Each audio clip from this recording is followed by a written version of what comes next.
لەبەرایە بەخێر بێن بۆ موزەخانەی جەمال نەباس ئەم مڵکە بە پێی تاپۆی خاقانی کە جۆرێک تاپۆ هەبووە لە سەردەمی عوسمانیە پیان وتووە تاپۆی خاقانی. تاپۆی ئەم خانووە ئێستا حاڵی حازر لە تاپۆی یەکی سلەیمانی ماوەتەوە لە ناوستنوقایە و من بۆ خۆم بینیومە. ئەم تاپۆیە کاتی خۆی حاجی تۆفیق محمود خضر ئاغا دزەیی کە دەکاتە باوکی دکتۆر جەمال نەبەس ئەم مڵکەی کڕیوە و لە سەرەتایە مڵکی بەشی سەرەوەی کڕیوە، دوجار ئەم مڵکەشی خستۆتە سەر ئەم خانوە و کە ئێستا حالیەن بەشی خوارەوەی کە بریتە لە دوو خۆدە و حیوانێک کراوە بە موزەخانە بۆ کۆی کارەکانی دکتۆر جەمال نەبەس. ئەم خانووە بە پێی شارەوانی سلەیمانی بە پێی گەڕەکەکان دەکەوێتە گەڕەکی قاوەخانی سەرچیمان. تەمەنی ئەم خانووە ئەگەڕێتەوە بۆ ساڵی 1990ەکان و بەشی سەرەوەی ساڵی 1995-94 ئەوەندا بێ و بەشی خوارەوەی ساڵی 1910 بۆ 12 ئەبێ و حاج تۆفیق کاتی خۆی کە ئەمەی کڕیوەتەوە پاشان لە یەکیدا و حوشەیەکی گەورەی لە ناوەوە هەیە بۆ ئەوەی کە مڵکەکە بە تەواوەتی ببێ بە هی خۆی نەبێ بە یەک دەستە و دوو دەستە. جای کردوێتەوە بە شێوازێکی زۆر ژیرانە توانیوێتی کە وەستا و کرێکانی شارەزا بێنێ بۆ ئەوەی کە بە بەردی ماڵکەنی بیناکەی دروستکە. ئەگەر خۆتان بیبینن بە شێوازێکی زۆر وەستایانە و شارەزایانە خانووەکە دروستکراوە وەکو جۆرێک لە ستایلی خانۆ کۆنەکانی سلەیمانی دروستکراوە. ئەبینی کە هەموو ژوورێک سێ پەنجەرەی تایە و دوو دەرگایەکی تایە. ئەمە هەمووی ئەگەڕێتەوە بۆ سەلیقەی ئەو وەستایانی کە کاتی خۆی لەم شارەیە کاریان کردووە. تەنانەت لەم ژوورەیە کووری ئاگری تیا بووە، ئەمەش بۆ بەهۆی ئەوەی کە جوانیەک ببەخشێ بەوەی کە لە ژوورەکەیە کوورەیەکە بووەوە ئەم کوورەیە داریان تیا کردو و سوتانیوانە خۆیان پێگەرم کردوێتەوە. لە ساڵی 1933 مامۆستا جەمال نەبەس لەم خانوەنە بەڵکو لە تەنیشتی ئەو خانووی کە ماڵی محەممەد مەحوی و ماڵی مەحویەکانی تیا بووە لەوێ مامۆستا جەمال نەبەس لەدایک بووە. لە دوایەوەی کە ئەم خانوە تەواو بێ بەشی خوارەوە ئیتر ئەمان دێنە ئێرە و بە یەکجاری لێرامێنەوە. ئەو ژووری پشتەوەمان شوێنی خەوتن و حەوانەوەی مامۆستا جەمال نەبەس بووە. ئەم ژوورە تایبەت بووە بە بەڕێکردنی میوان و دانیشتنی خۆی و خوێندنەوە و نووسینی مامۆستا جەمال نەبەس. ئەو ژوورەی ئەو بەری تایبەت بووە بە خوشکەکانی، بۆیە بەشێکی زۆر لە میوانەکان کە هاتوونەتە ئێرە لە ڕاستیە خەڵکە زیرەک و شارەزاکانی ئەم شارە بوون کە لە دوکانەکی بە شیرموشیر یەکتریان ناسیوە لەوێ ئاڵ و گۆڕی هاوڕێتی و برایەتی و هەروە بێتەوە کاری ئەدەبیان کردو. تەنانەت مامۆستا جەمال نەبەس هاوکاری مادیشی کردووە و مامۆستا زەبیحیش هەل لە بەغا ناسیوێتی.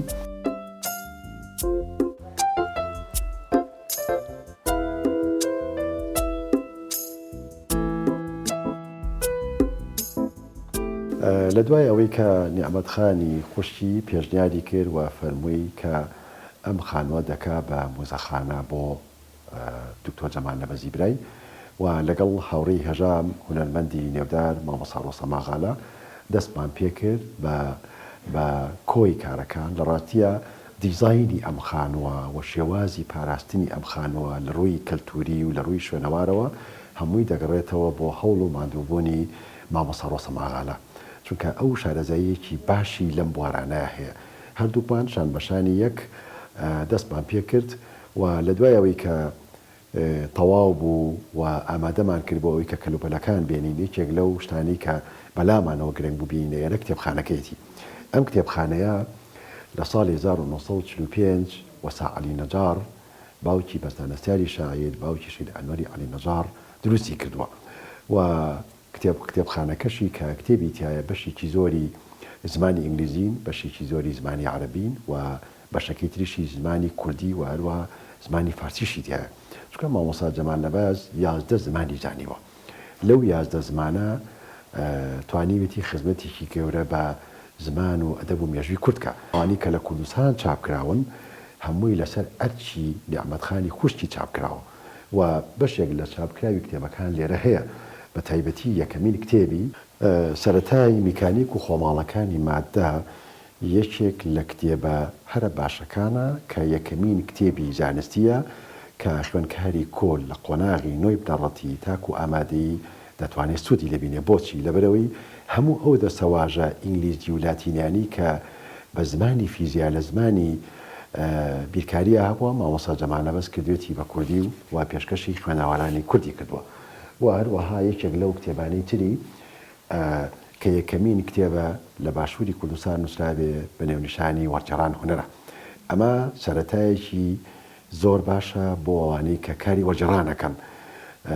قەڵەمەکەی مامۆستا جەمال نەبەست لەمەیە یەکەمین کەس بووە و هەروەها بێتەوە لە ساڵی 1956 دوو کتێبی لە زمانی ئینگلیزیەوە کردۆ بە کوردی.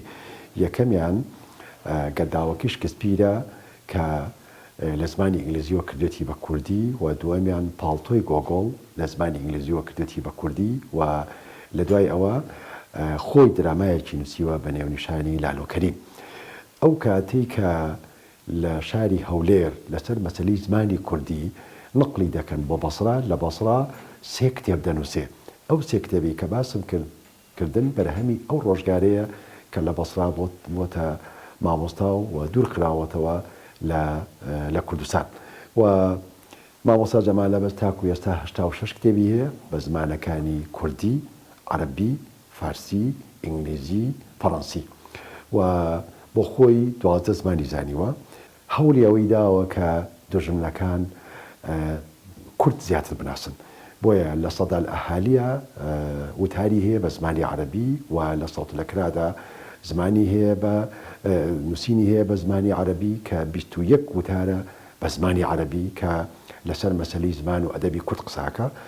ئەو کەلوپەلانەی کە لەم ژوورەیە هەن هەمان ئەو کەلوپەلانان کە لە ساڵەکانی پەنجاکانە لەم ژوورەیە بوونیان هەبووە، بە تایبەتی قەنەفەکەی و مێزی نووسین و خوێندنەوەی کە ئەمیش هەر وەسا عەلی نەجار دروستی کردووە و کورسی دانیشتنەکەی و پانکە و سورەیا و هەموو ئەو جۆرە کەلوپەلە کۆنانی کە لەم ژوورەیە هەبووە وەکو خۆی دانراوەتەوە بە تەنها پاکراوەتەوە لە شوێنی خۆی دانراوەتەوە.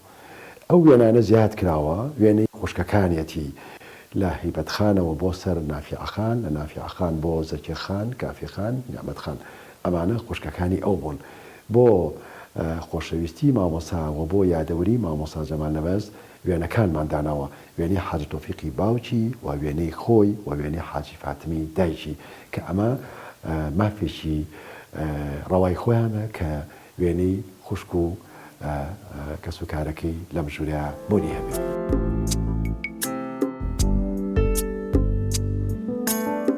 ئێمە بنەماڵەی حاجی تۆفیقی مەحمووغای خزراغایە، باوکی پرۆفیسۆر دکتۆر جەمال نەبەست. باوکم دوو ژنی هێناوە، ژنی یەکەمی نەخۆش بوو، ئەمری خوای کردو 6 کچی لێ بۆ یەکێکیان ماوە شووی کردووە، دووسێ مناڵی هەیە. ئەمە ئەوە دایکیشم ژنی دووهەمی بووە کە ئەو ئەمری خوای کردووە دایکمی هێناوە. لە دایکیشم 6 کچ بووە و لەسەر 6 کچەکە جەمالەدین جەمال نەبەست بووە لە دایک. لەم گەڕەکە لە گەڕێکی گۆیژەی کۆن کە بەناوبانگە بە قاوەخانەی سەرچیمەن. ئێمە هەموومان لەم گەڕەکە لە دایک بووین و زوربەی زۆریشیان کاکم خوشکرد بمرێ لە ئەڵمانیا ئەمری خوای کرد کەمان لە بەغا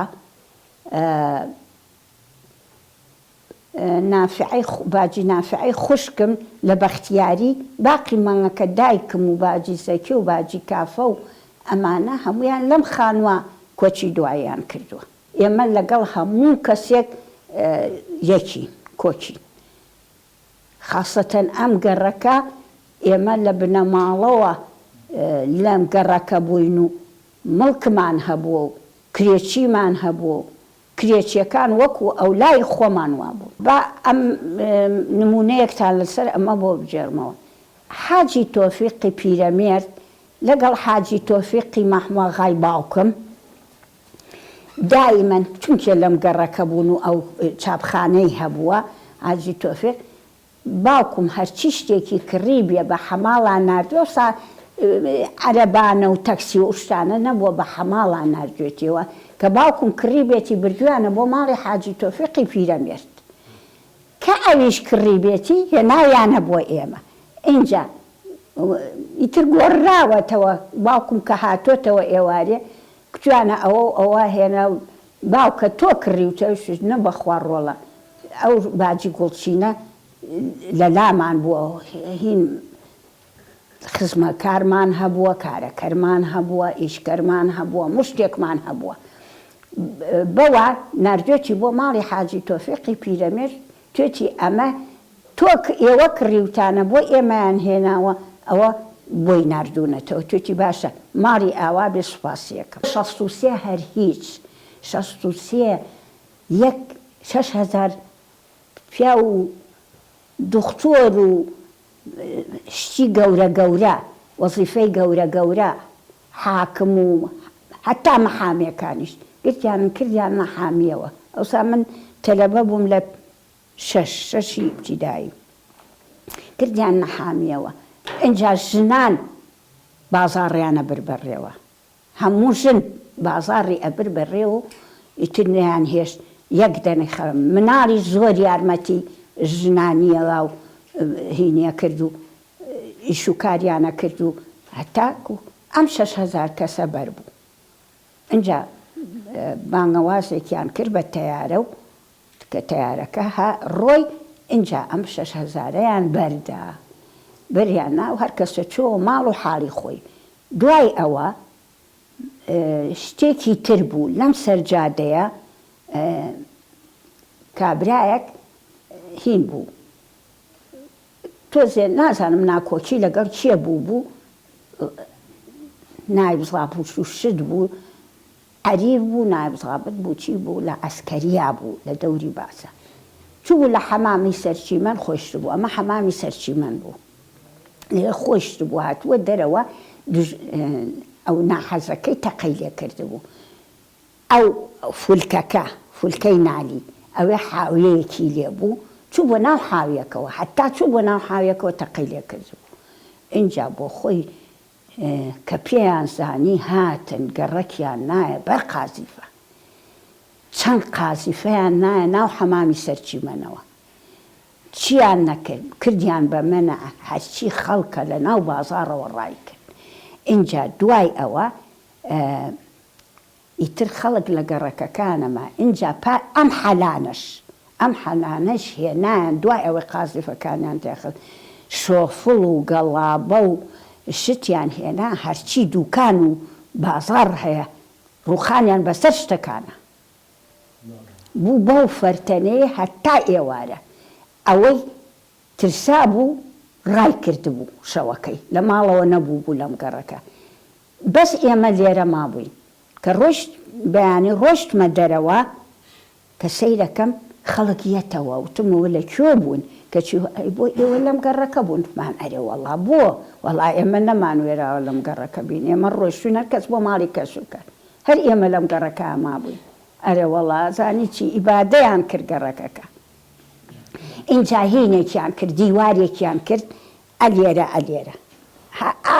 هەر لەم ئاستە لە دیوی دەرەوە بۆی ئەگەر شتێک قەڵما کەس لەوێوە ڕانەکە دیوارێکیان وەڵا باوەی ماوەیەکی پێچوێشتا بە ئەزما بوو کوڕەی گەڕەک بۆ خۆی جوان و زەریفتێکیان نا دیوارەکە ئەم پرسیان کرد ئەمیان کردەوەیان کرد کەس پێی نەوتن چێتێکییاوە